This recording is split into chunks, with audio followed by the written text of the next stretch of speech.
వెంకటేశ్వరుణ్ణి తెలియనటువంటి వారు, వెంకటేశ్వరుడి యొక్క దర్శనం చెయ్యని వారు, ఏడుకొండలు ఎక్కని వారు ఎవరు ఉండరు. తెలుగువారి ఇలవేలుపువై అంటారు మహానుభావులు.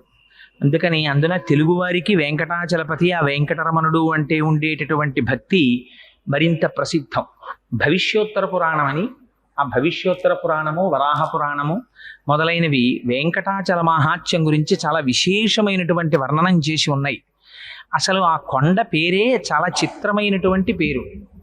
ఆ కొండ పేరు పెట్టడమే వెంకటాచలము అని పేరు పెట్టారు. ఎంత ఆశ్చర్యకరమైన విషయం అంటే, అన్నారు అజాయమానో బహుధా విజాయతి.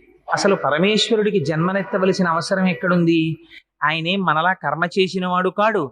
మనలా కర్మ ఫలితాన్ని అనుభవించడానికి పాంచభౌతికమైనటువంటి శరీరంతో రావలసిన అగత్యం ఉన్నవాడు అంతకన్నా కాడు. మరి అటువంటి వాడు శృతంది అజాయమా